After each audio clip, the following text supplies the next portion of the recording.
It's Steph here with another bite-sized lesson on marketing and launching, and today I'm talking about how you can make a podcast that stands out. I launched my own podcast, Socialette, into the business category, which is one of the most crowded categories on iTunes or Apple Podcasts as it's known these days. But you know what? I applied some of these strategies to make my podcast stand out and it worked.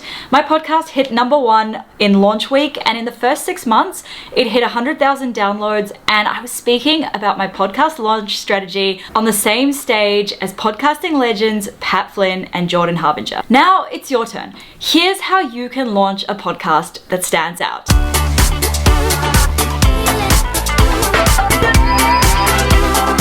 Tip number 1, figure out what makes you unique. As the host of your podcast, you're going to be in your listeners' ears every episode, so they're going to get to know you as a person pretty quickly. It's up to you to figure out what makes you unique as a person and as a podcast host.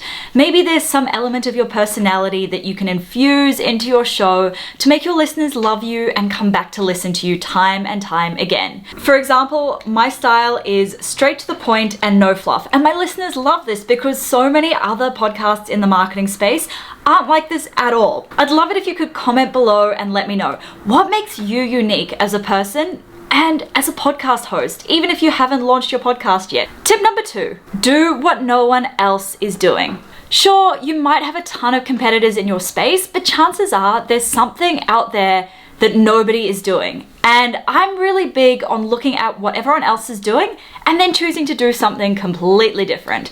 For me, launching a podcast into the business space, everyone else was doing 45-minute long interview style podcasts. So you know what I went and did?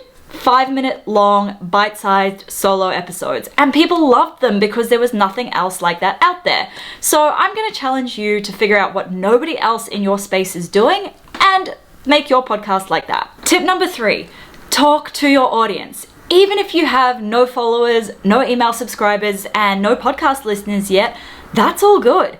Get out there and talk to people who might be interested in your podcast once you launch.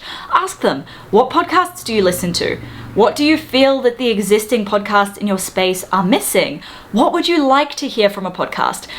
These things should give you a world of insight into what you can create that nobody else is creating and that fills a need or a want by your ideal listeners. And hopefully this conversation with them will spark a little bit of inspiration in you as well. Tip number 4, be consistent.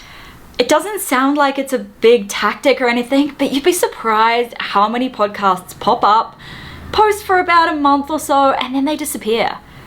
So just by being consistent, just by continually showing up, even if nobody is listening or it feels like you are just sharing podcasts to crickets, continually showing up for your audience is the best thing that you can do. Showing up for your audience, showing up for your listeners is such a great way to stand out because so few people are doing it consistently. Now you have 4 big tips to make your podcast stand out, but there are unfortunately a lot of pitfalls that you face when you're launching a podcast for the first time.